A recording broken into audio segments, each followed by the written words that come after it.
Okay, so starting with the front garden, everything is looking in pretty good condition. There's a few plants that are drying out. So as you can see here, these two cordyline at the front are really struggling.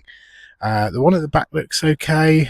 I'm not quite sure whether it was kind of overwatering in the early days of the drought or whether it's that they just dried out too much. They are under a tree here to give them kind of frost protection. So these three dahlias, these are the Babylon Reds.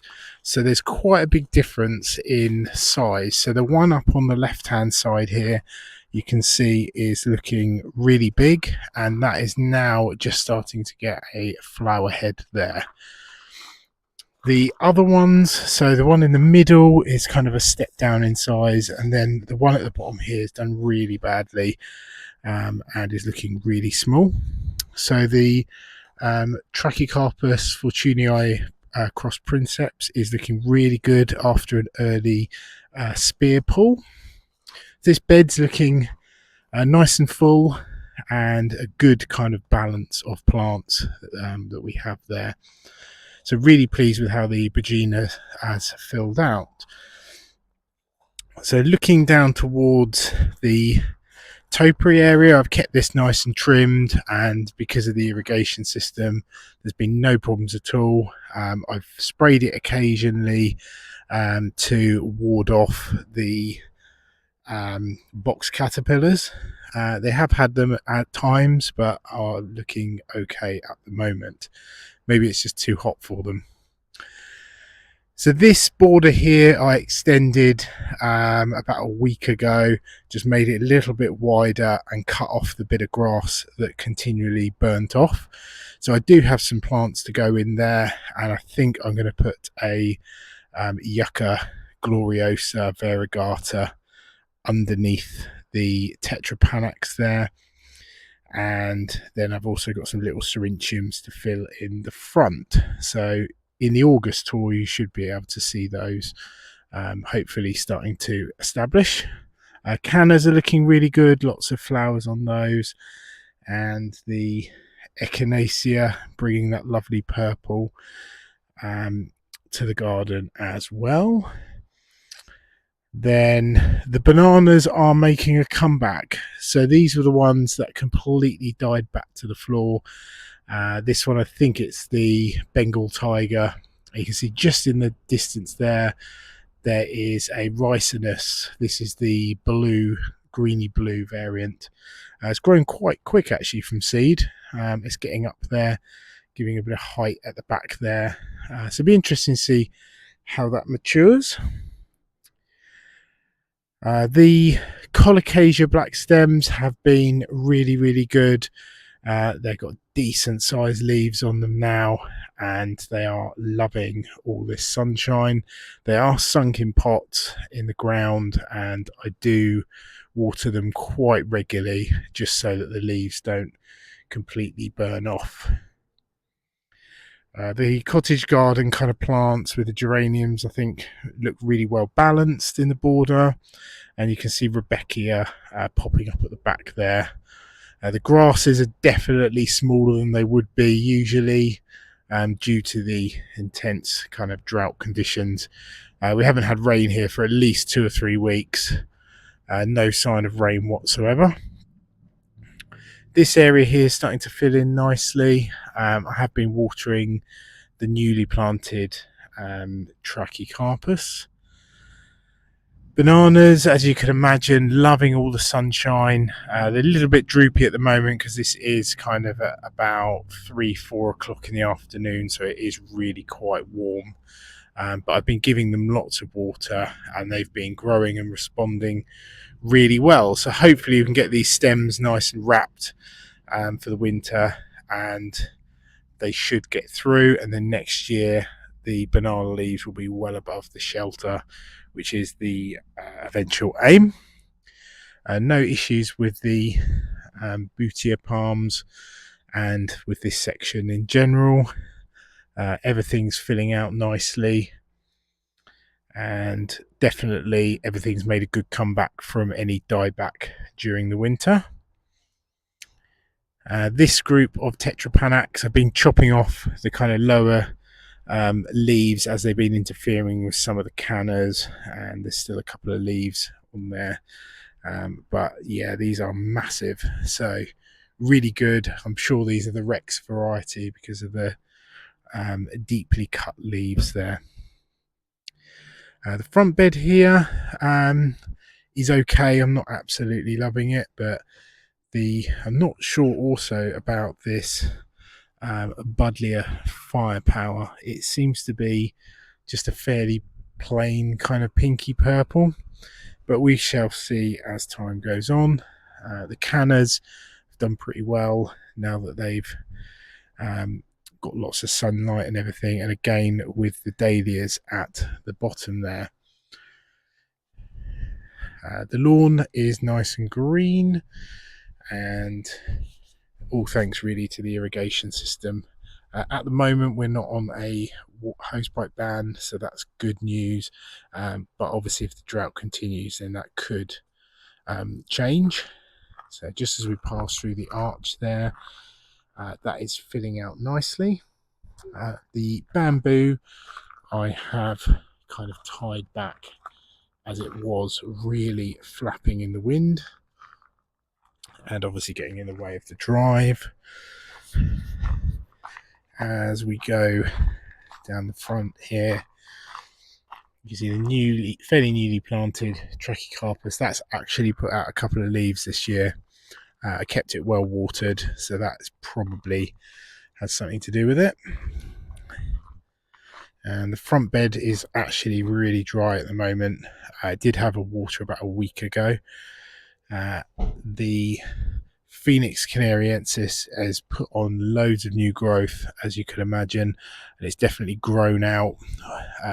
These are tips here, obviously, from when they were right down in the crown there and got frosted. So all of those leaves there are new this year. So yeah, it's doing really, really well, and I have made sure that I've given it occasional water because it is under the tree here.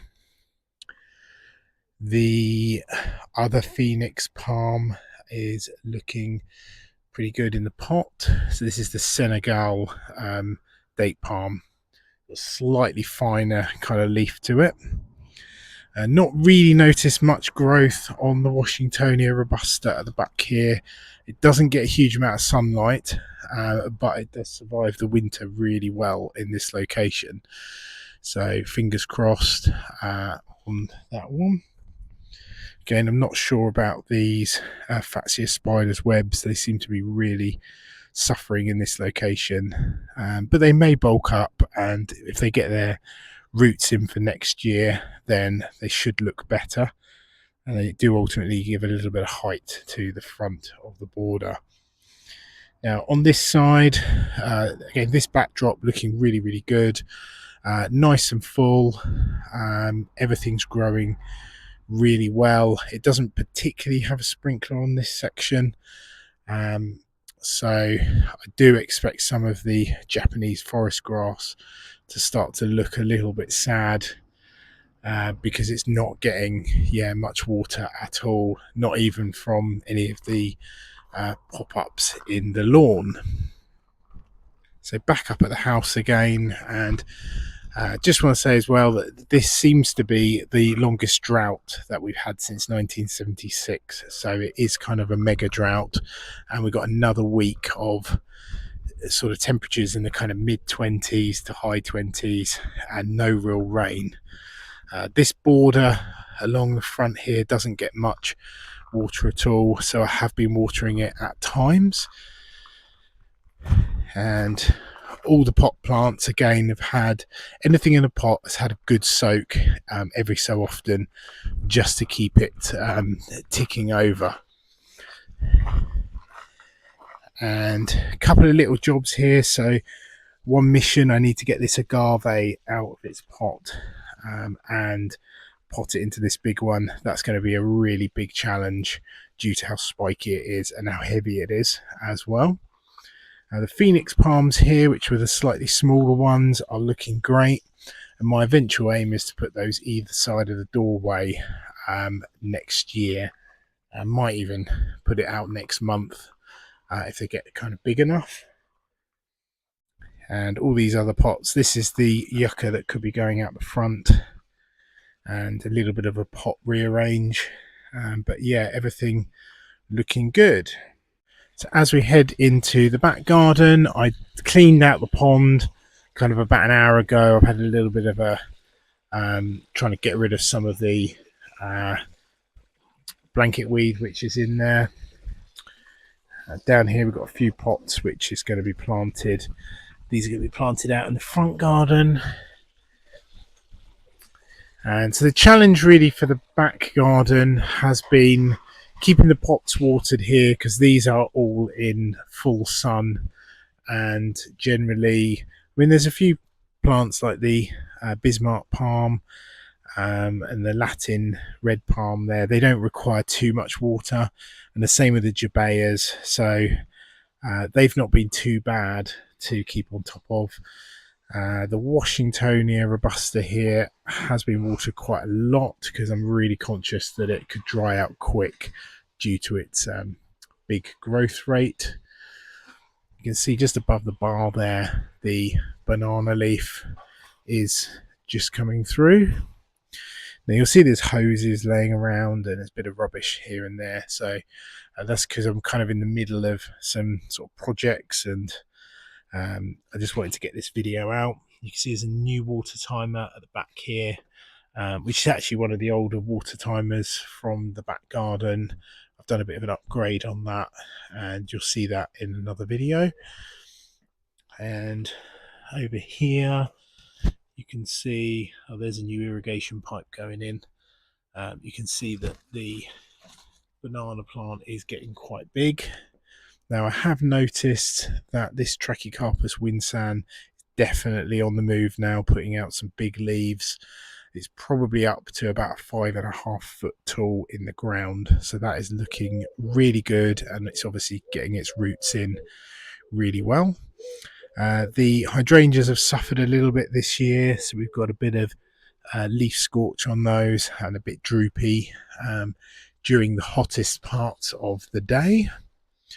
Obviously keeping bamboo watered has been a bit of a challenge, so I just give those a really good soak on that one. And the same actually with the colocasia pink china, is looking pretty big now from a very small plant.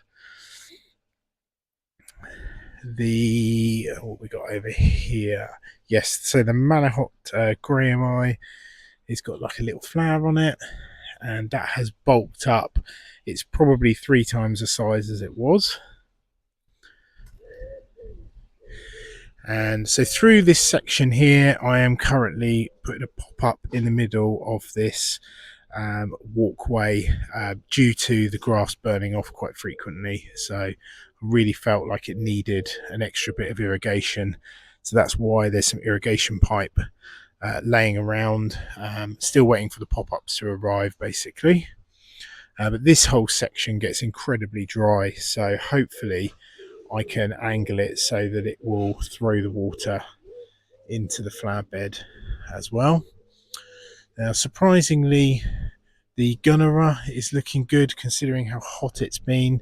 I've kept the pond topped up beneath there, and it's been a real challenge. This top part of the garden does get incredibly dry. I'd say this miscanthus grass is a lot smaller than it was last year, but that's obviously due to being moved and drought, but it is alive, which is the main thing. And I'm sure this Trachycarpus Kinlahill is definitely putting out new leaves as well, so that's settling in nicely. Through this bit here, it's been a real struggle to keep these ferns alive. There's a few ferns actually around the back here as well. At the time of recording, they are still all alive, but I'm worried about when I'm away for the week, how that is going to, whether they're going to survive or not. Definitely loads of growth on this Butiagris eruspatha. That's looking really good.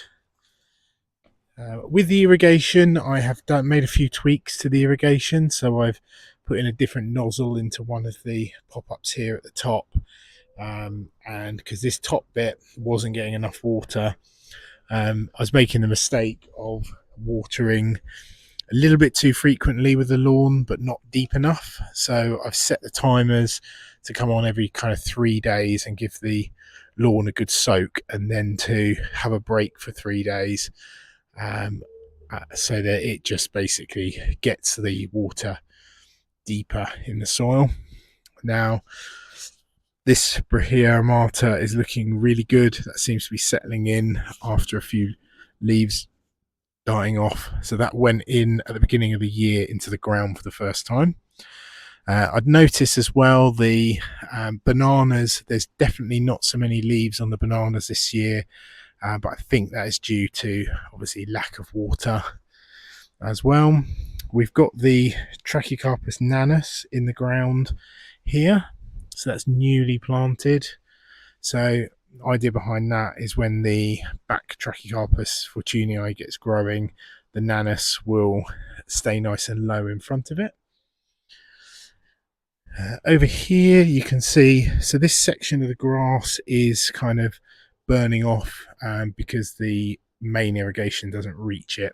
So there's a new pop-up going in this top section, and it's not only to do the grass, but it's to basically fire water at the banana and some of these shrubs and around towards this butia here. So that should hopefully stop this end of the garden from burning off. And that's a new irrigation pipe which I've had to run to this back section here. So we've got another one of the older timers. Obviously one's at the front bit of the back garden and this one's at the very back. So this will give me a tap outlet there, as well as a feed for the irrigation, and it's basically to reduce the amount of watering time, so that I can actually get some of my life back, because much as it is nice having an amazing garden, it is really tricky keeping everything watered in these mega heat waves, especially in the south of the UK where I am.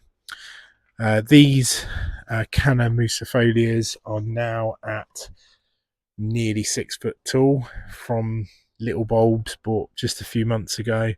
So really impressive plants. I just need to work out where they're going to eventually go. The Wolloming pine is put out some new growth at the top there and is slowly greening up, so that's good to see. It's been a bit dry in this bed as well. The irrigation doesn't get to the back section, so I've had to kind of manually water the kind of bromeliad looking plants as well. This was the new kind of extension bed here. I put this in to basically get the sable minor and the Carots humilis etna star in the ground in this location. It just makes the border a little bit bigger and gives me a place for these plants to be planted. This is the kind of jungle border, which is really nice and full, and I don't do too much to it other than chop back the occasional leaves here and there. And then we've got, I can show you the new irrigation timer at the back there.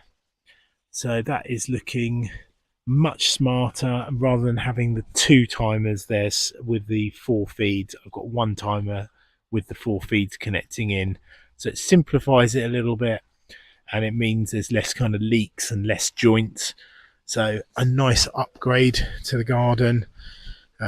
Watering infrastructure is, as you can imagine, really important. So this bit here is the more shady bit of the garden. You can see these are the colocasia black stars from last year. They are amazingly big now, and the same with the beautiful tree ferns here. And here's my kind of my fake bananas, but you can see real ones just behind it on this flower. So yeah, that's the first time this one's flowered. So it's a nice big group of bananas there. And the new Trachycarpus at the bottom there is settling in nicely.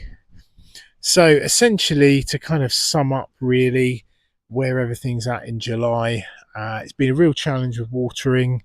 So far, everything's looking pretty good for the show, mainly because I'm able to water. If that changes in the next few weeks, that could be a real challenge as well. And yeah, so essentially everything's looking green, everything's settling in nicely. I've only lost a couple of very, very small plants like a heuchera and plants like that, which were planted in the kind of bit of a dry location, and I've decided that it's not particularly necessary to have it there. So yeah, really pleased with the overall look of the garden. Once I get those sprinklers kind of sorted out, that will set things up for when I'm away on holiday, and hopefully things will cool down by then. So I know you guys have probably had the same kind of challenges in your garden. So yeah, let me know what you think of the little changes that I've made to the garden and how everything's kind of come through the heat wave. So as always, don't forget to click the like button and subscribe to the channel. It's completely free, and you do get to see all the latest videos that I make, detailing kind of advice and as well as the general progress of the garden. So thank you guys for watching, and I will see you on the next video.